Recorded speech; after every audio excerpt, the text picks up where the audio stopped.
Bismillahirrahmanirrahim. Alhamdulillah wassalatu wassalamu ala sayyidina Rasulillah wa ala alihi wa ashabihi wa mawalah wa la hawla wa la quwwata illa billah. Allahumma aslih ummata Muhammadin sallallahu alaihi wasallam wa farrij an ummati Muhammadin sallallahu alaihi wasallam warham ummata Muhammadin sallallahu alaihi wasallam wansur wahfaz wa ayyid nahdatan watani fil alamin bihaqqi Muhammadin sallallahu alaihi wasallam, amma ba'd.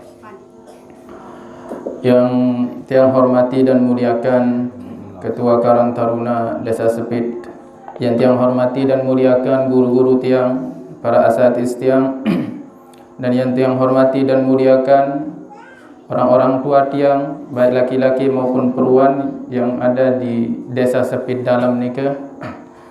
Yang tiang hormati dan muliakan juga saudara-saudara tiang, sahabat-sahabat tiang, baik yang berkecimpung di Karang Taruna Sepit ataupun yang ada di daerah kawasan Sepit dalam nikah. Semoga kita semua dirahmati oleh Allah Subhanahu wa taala. Alhamdulillah, puji syukur kita tidak pernah lupa panjatkan kehadirat Allah Subhanahu wa taala yang telah memberikan kita begitu banyak nikmat sehingga kita tidak mampu menghitungnya.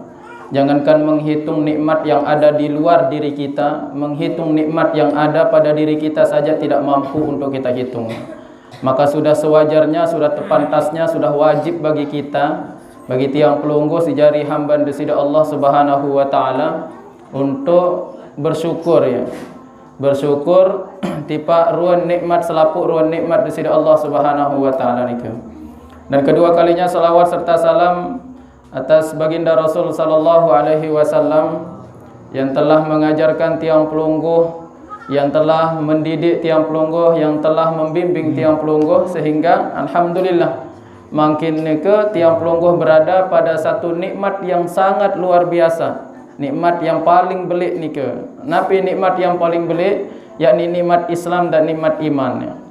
Jadi tidak ada nikmat yang lebih besar daripada nikmat Islam, nikmat iman, nikmat diutusnya baginda Rasul sallallahu alaihi wasallam tiap tiang pelungguh.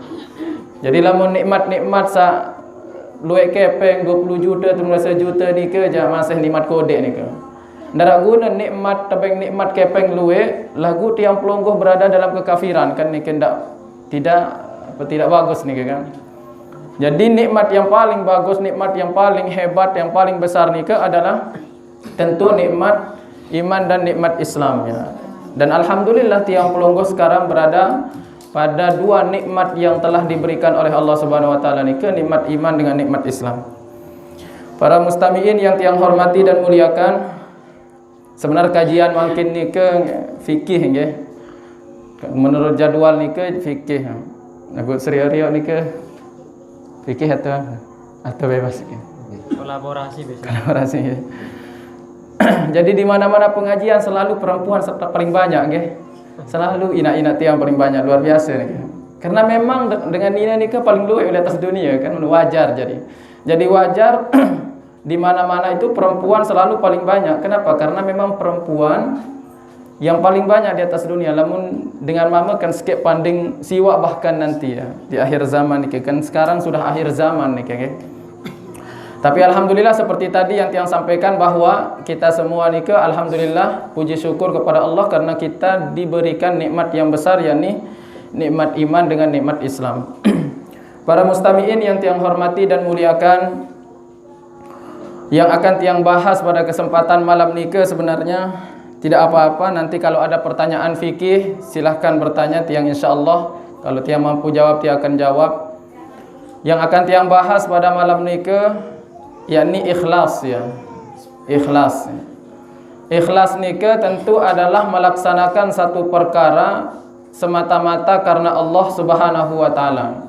Melaksanakan apapun bentuk ibadah yang diperintahkan oleh Allah Subhanahu wa taala, semuanya ini karena Allah Subhanahu wa taala. Nikah aran ikhlas ya.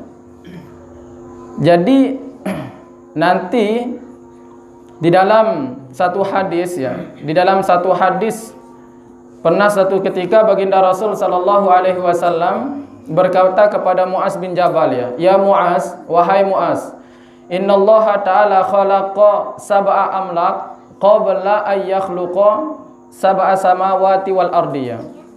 Sab'a samawati wal ardi. Jadi kata Rasul sallallahu alaihi wasallam, ya Muaz, sebelum Allah Subhanahu wa taala menciptakan langit dan bumi, Allah menciptakan 7 malaikat dulu ya. Jadi sebelum Allah menciptakan 7 lapis langit, 7 lapis bumi ini, Allah menciptakan 7 malaikat. Dan 7 malaikat ini ditempatkan oleh Allah di tiap-tiap lapisan langit ini ya. Jadi ketika tiang pelungguh niki melakukan satu proses ibadah kepada Allah Subhanahu wa taala, semua ibadah niki akan dibawa oleh malaikat tentu. Dibawa oleh malaikat. Nanti naik kepada langit pertama, itu akan dizakathu, artinya akan disucikan oleh malaikat. Jadi yang akan layak naik ke langit kedua itu dibersihkan dulu oleh malaikat yang berada pada langit pertama. Apa itu? Misalkan malaikat yang menjaga hasad. Ondeng kanggo taek jok langit selanjutnya, karena ini saya ditugaskan oleh Allah untuk orang-orang yang pernah gibah, pernah hasad di sini.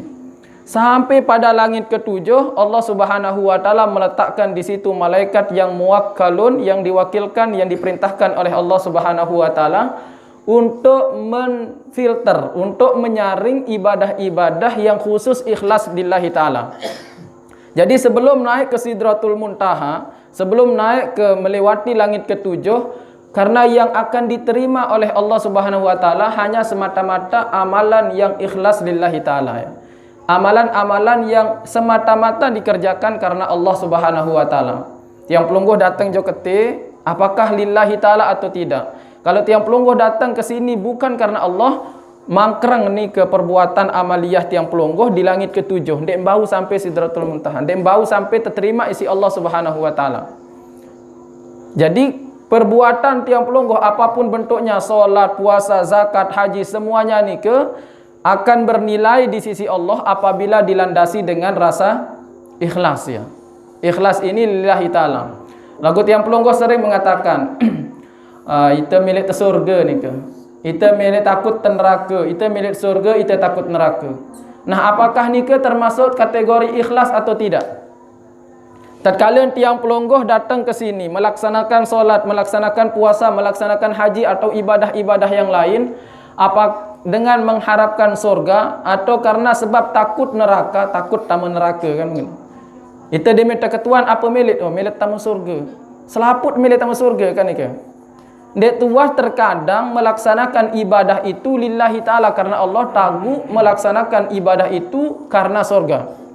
Nah sekarang tiang pelungguh gawe ibadah disebabkan karena milik tamu surga atau disebabkan karena takut terjok tamu neraka, apakah nikah termasuk kategori ikhlas atau tidak?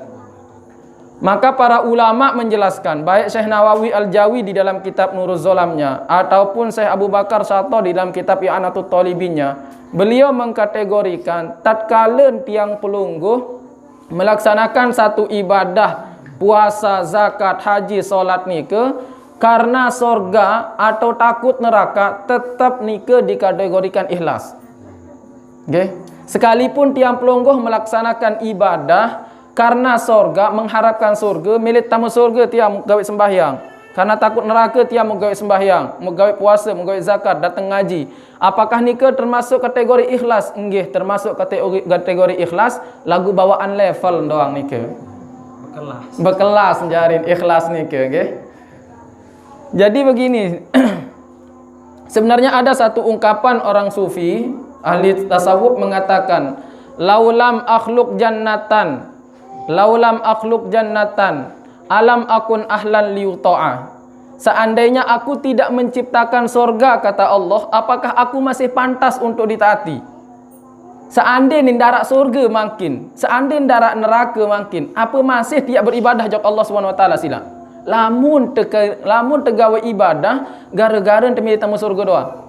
Mu makin Allah hendak niat ciptaan surga, Allah hendak niat ciptaan neraka. Apakah tiang pelungguh masih tiap gawe ibadah atau ndak?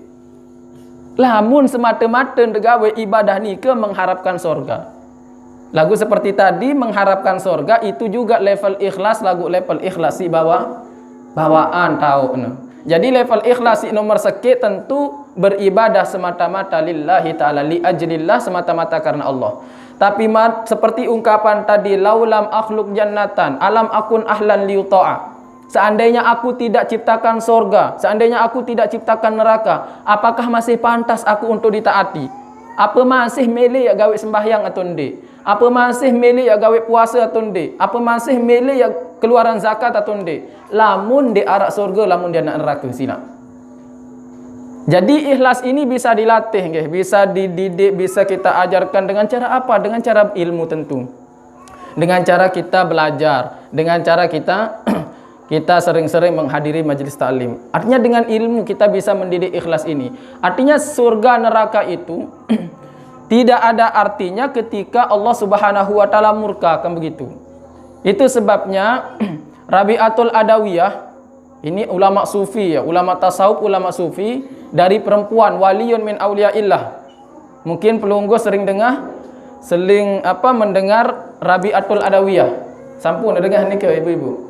Rabi'atul Adawiyah ni ke waliyun min auliyaillah. Wah, level mengalahkan Syekh Hasan Basri ya. Level Rabi'atul Adawiyah, ada satu ulama yang luar biasa, pembawa daripada tasawuf ni ke, pembawa daripada tarekat ni ke, yakni yang bernama Hasan Basri.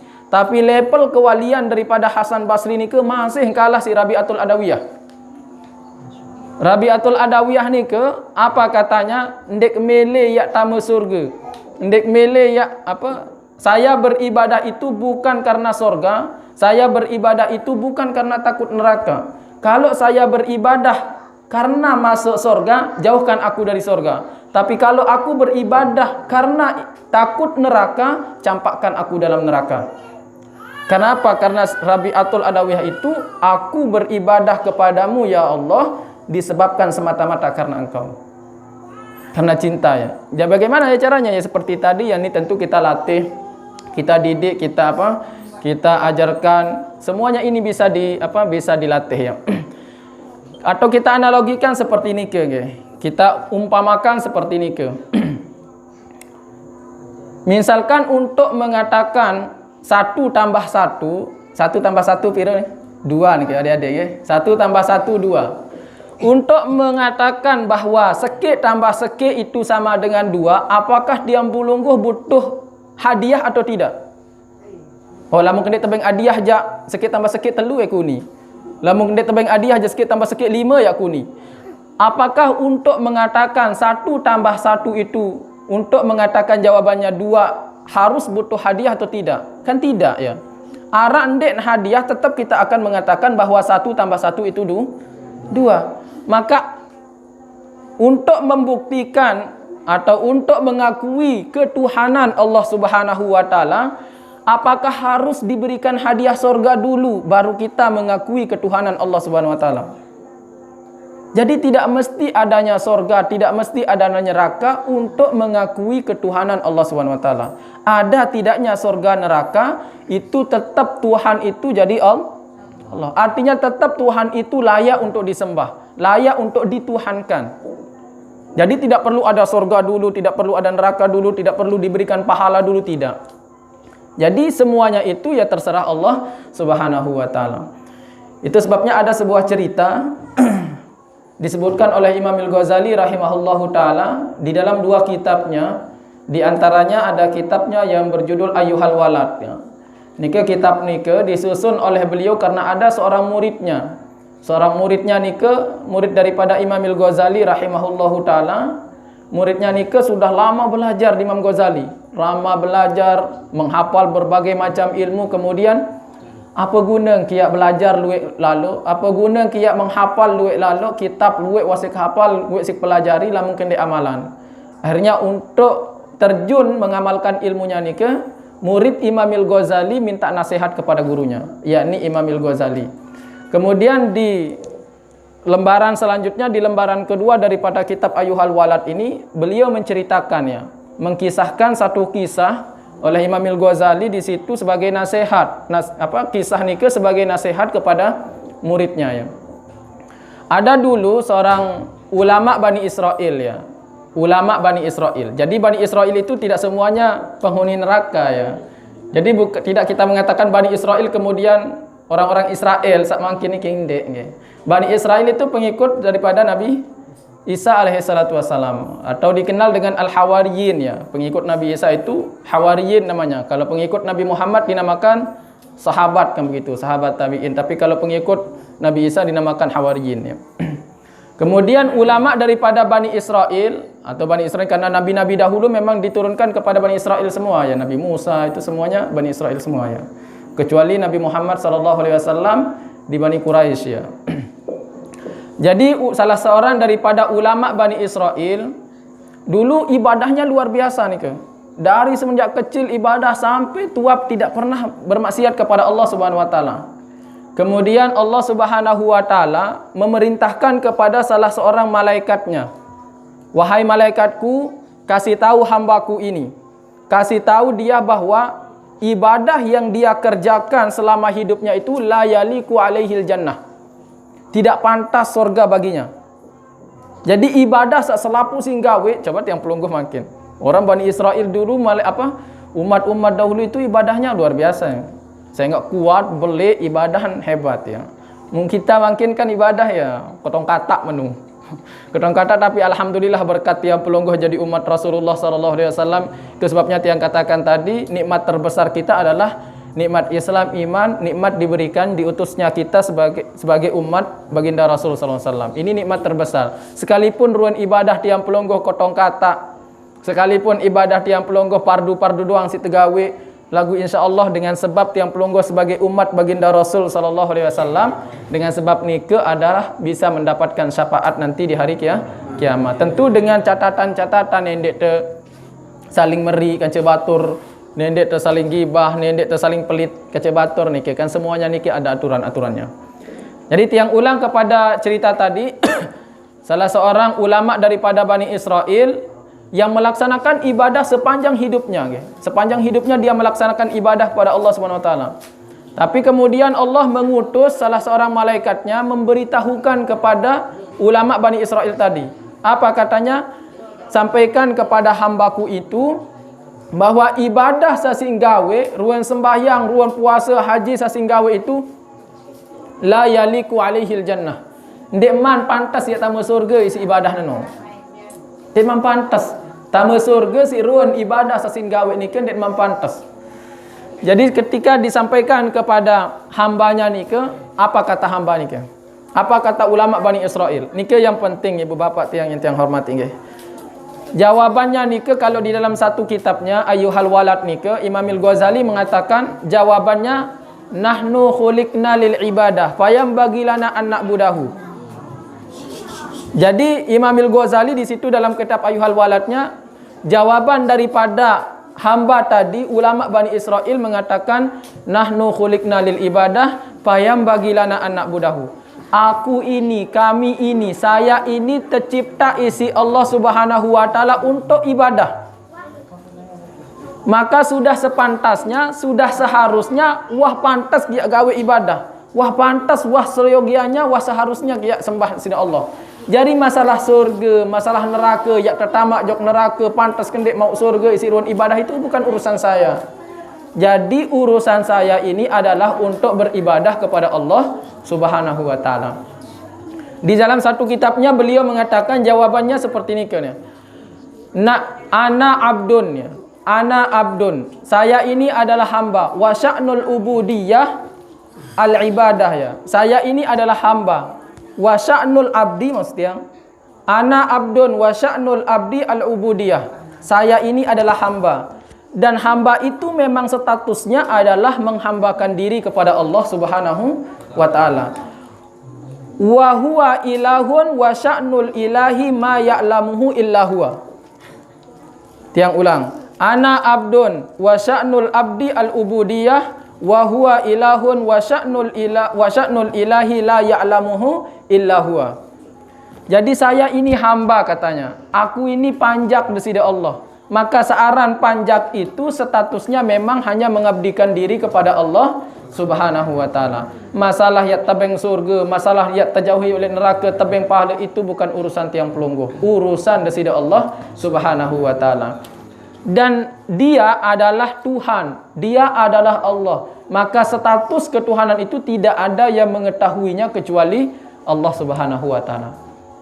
Jadi tiang pelonggoh ni dia bahas pahala, ni dia bahas surga, ni dia bahas neraka. Kita memang statusnya, maka ketika kita melaksanakan ibadah, laksanakan ibadah itu seakan-akan surga dan neraka itu tidak ada.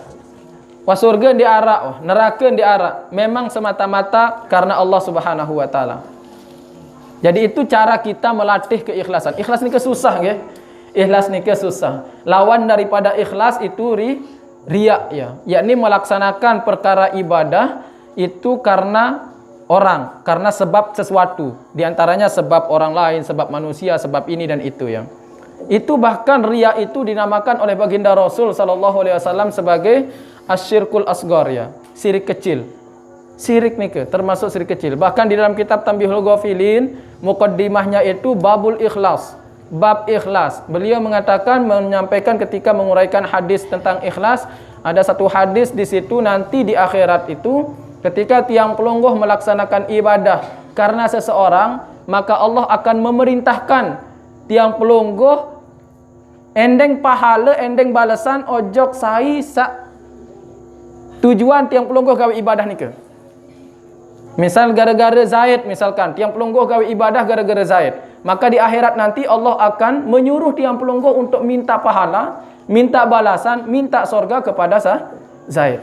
Endeng jok aku, kata Allah, karena aku ini, karena kalian melaksanakan ibadah bukan karena aku tapi gara-gara Zaid. Maka mintalah pahala, mintalah balasan, minta sorga kepada Zaid. Jadi ikhlas itu bisa dilatih. Cuma yang tiang ingin sampaikan bahwa jangan sampai tiang pelungguh melaksanakan ibadah kepada Allah Subhanahu wa taala menunggu ikhlas dulu. Nggih, nendek tegawe sembahyang, oh itu man ikhlas ni. Dek man ikhlas kan baru dek terima ibadah. Apa guna dia gawe ibadah? Apa guna dia gawe ibadah? Datang jok majlis ndak dulu ikhlas kat pendek ni. Ikhlas kat pendek dulu, ondek man ikhlas ni, ndak dulu, baris ikhlas dulu. Ini kan susah nih ke. Kalau tiang pelungguh melaksanakan ibadah menunggu ikhlas dulu, maka tidak akan pernah tiang pelungguh kerjakan ibadah itu. Jadi kerjakan saja ibadah itu salah satu cara tiang pelungguh ya latih keikhlasan itu. Jadi kalau sudah terbiasa, okeylah pertama kali tiang pelungguh datang ke majlis taklim, oh kita gawe apa? Kita datang jok majlis taklim ni gara-gara arat tersiapan jaja bulan Maulid misal. Bulan Maulid. Lamun darak jaja dia demen datang Maulid ke mana? Lamun darak jaja tu siapa nak apa lagi mama-mama ni ke lamun darak rokok baris masjid dan siapa rokok. Dan siapa rokok, dia demen datang. Tidak apa-apa. Artinya sekalipun pengurus masjid ya sudah siapkan saja kan begitu. Maksud siapkan jajan, siapkan saja, tidak ada masalah. Artinya sekalipun awalnya dia melaksanakan itu disebabkan karena ada jajan, disebabkan karena ada itu dan ini, tidak masalah. Tapi nanti lama-kelamaan, kalau memang itu terus dikerjakan, maka akan terbiasa. Arwah biasa degawin. Ani harap dia arak jajet, lalu baik. Kan begitu. Jadi ini salah satu cara tiang pelungguh latih keikhlasan itu, ya sudah. Kalau tiang pelungguh, makanya kata Rasul SAW, kalau tiang pelungguh gawe ibadah menunggu ikhlas dulu, dia gawe ibadah sama sekali. Saya ingatkan seperti tadi, ikhlas itu bukan perkara yang mudah. Perkara sulit, maka itu yang harus kita latih terus menerus. Sama artinya ketika tiang pelungguh cari, lanjutan hadisnya sebenarnya, maka itu sebabnya, sama artinya ketika tiang pelungguh cari sahabat, cari teman yang tidak ada aibnya sama sekali, maka tiang pelungguh akan hidup di atas dunia ini seorang diri. Saya nggak darat dengan dia aib engkau menu. Selaku tiang pelungguh berdosa, saya pada diri yang suci darat. Saya pada diri dia agak dosa darat. Maka lamun tiang pelungguh boyak batur sak darat dosa di atas dunia ni, dia dait batur. Mensat wah hirup sila.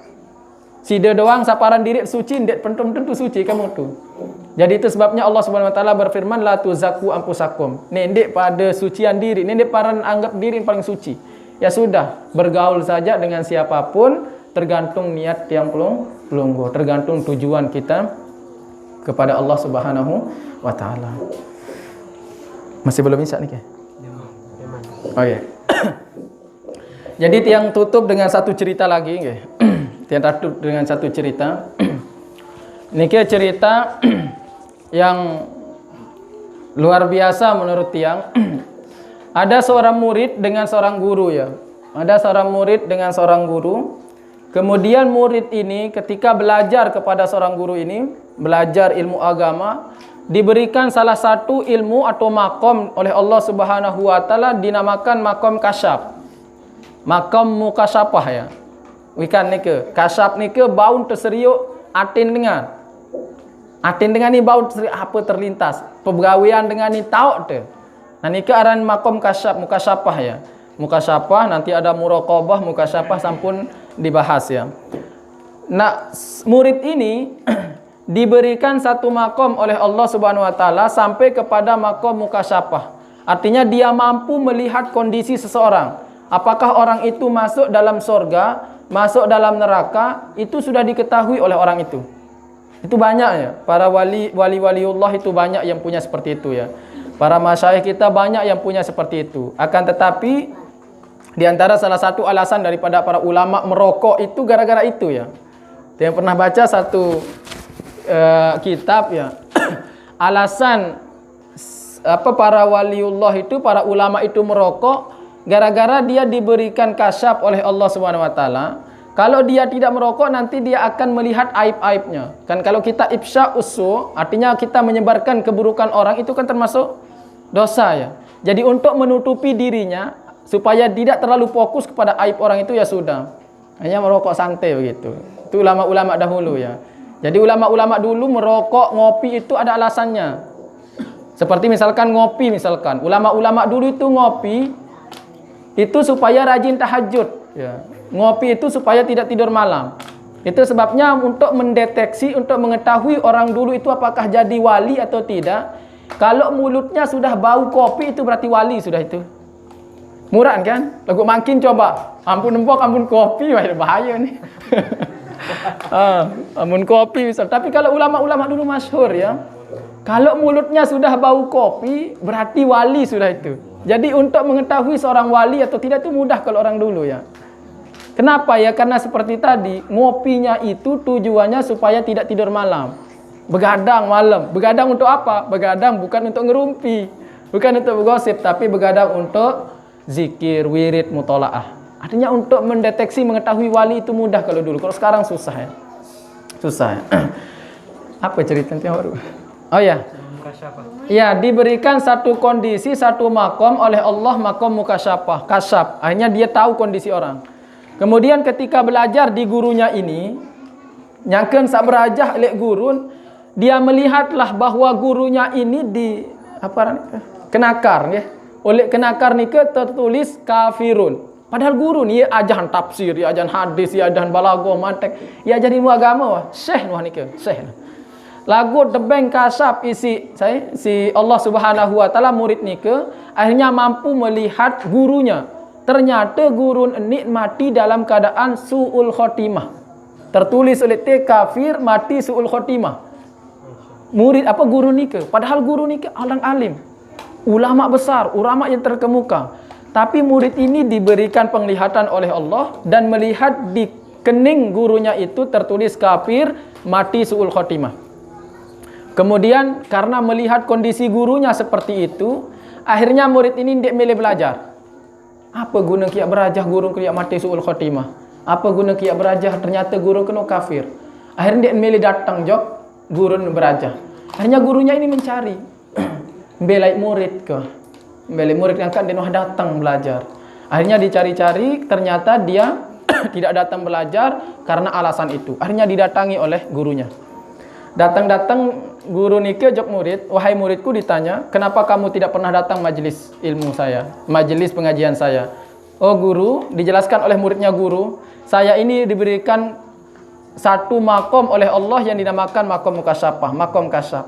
Setelah Allah memberikan itu, mengkaruniakan itu, ternyata saya melihat di keningmu itu tertulis kafir, su'ul khotimah.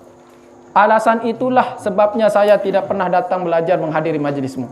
Apa kata gurunya? Wahai muridku, 30 tahun sebelum kamu tahu saya sudah tahu. Kata guru ini, 30 tahun sebelum kamu tahu saya sudah tahu keadaan saya. Tapi untuk menghukumi apakah saya penghuni neraka, penghuni surga, itu bukan urusan saya. Urusan saya itu adalah beribadah kepada Allah. Urusan saya itu menyampaikan ilmu. Urusan saya itu mengajar. Urusan saya bukan untuk memutuskan seseorang itu masuk surga atau neraka. Ngaji datang. Masalah yang tamu surga, masalah yang tamu neraka, dek ia urusan kamu. Aku doang dek pikiran. Aku doang dek pikiran. Wah, telung dasa 20 telung dasa tahun kuah ketahu sebelum kamu ketahu. Lagu dek kuah pikiran saya akan bukan itu sebagai tujuan saya diciptakan. Karena saya diciptakan itu tujuannya semata-mata untuk ibadah, bukan untuk menilai seseorang, bukan untuk menentukan kondisi saya apakah saya mati dalam keadaan suul khotimah, masuk neraka, masuk surga. Itu bukan urusan saya. Urusan saya kepada Allah itu hanya untuk beribadah. Datang ngaruan, datang ngaji. Ngaji wah, ini dek pikiran tuh. Masalah itu merasa masalah urusan saya dengan Allah. Jangan urus itu ya. Akhirnya datang murid ini. Sekian lama datang mengaji, akhirnya diberikan mukasyafah lagi. Diberikan kasyaf, ternyata diganti oleh Allah, muslim mati dalam keadaan husnul khotimah. Jadi mudah bagi Allah ya. Allah tidak ada yang susah bagi Allah. Artinya kita tidak boleh menghakimi seseorang apakah dia mati suul khotimah, mati husnul khotimah. Kita tidak boleh mengatakan diri kita ini suul khotimah. Ibadah saja. Masalah surga, masalah neraka nenek Masalah surga, masalah neraka itu urusan Allah ya, bukan urusan kita. Bahkan kata Imam Al-Ghazali, Imam Al-Amudi ya, dulu pernah tiang baca kitab, termasuk di dalam kitab Ittihab Sadatil Muttaqin yang merupakan syarah daripada Ihya Ulumuddin ya. Dikarang oleh salah seorang ulama kontemporer termasuk yakni Murtada Az-Zabidi ya. Itu besar kitabnya, tiang baca dulu ketika di Malaysia. Di situ ketika mensyarahkan Ihya Ulumuddin yang dikarang oleh Imam Al-Ghazali rahimahullahu taala, dalam kitab Ihya Ulumuddin niki menyebut Abu Jahal, Abu Lahab. Salah. Di dalam kitab nike menyebut Fir'aun maksudnya. Di dalam kitab nike menyebut Fir'aun. Kemudian dikomentari oleh Murtada Az-Zabidi di dalam kitab Ittihab Sadatil Muttaqin, jangan menyebut Fir'aun. Karena Fir'aun niki masih diperselisihkan oleh ulama, mati dalam keadaan iman atau tidak. Sekalipun ini banyak, ini maksud yang jangan terlalu kita cepat menjudge orang, menilai orang, menghakimi orang masuk surga neraka maksudnya.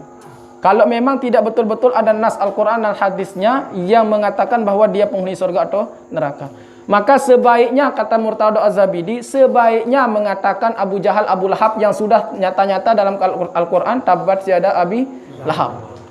Tapi kalau Fir'aun itu masih diperselisihkan oleh ulama. Masih ada perselisihan. Ulama masih memperselisihkan apakah Fir'aun itu mati dalam keadaan diterima imannya oleh Allah Subhanahu wa taala atau tidak. Kenapa?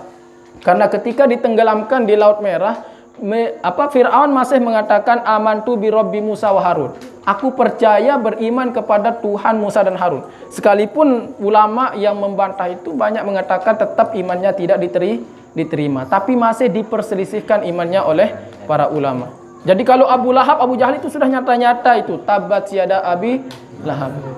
Jadi sebaiknya itu. Artinya apa? Jangan terlalu cepat kita menghakimi orang. Jangan terlalu cepat menilai diri kita. Sudah jalankan saja apa yang ditugaskan oleh Allah Subhanahu wa ta'ala sebagai hamba, sebagai panjab. Jadi ini pikiran. Tebeng hadiah atunde, tebeng gaji atunde. Lamun tuah gawe ruan perintah nenek pasti tiap tebeng gaji kamu. Lamun tuah gawe ruan apa saunin bos saja. Dek mungkin ya dek gaji kamu. Dek mungkin dia gaji, lamun tuah gawe apa ruan unim perintah bos. Maka Allah Subhanahu wa taala ini adalah bos tiang pelonggo, ya sudah kerjakan apa yang diperintahkan oleh Allah. Tiang pelonggo budak, ya sudah yang namanya hamba sahaya, sudah kerjakan apa yang diperintahkan olehnya. Mungkin hanya sekedar ini karena sudah mau isya nih ke jam 8 nggih.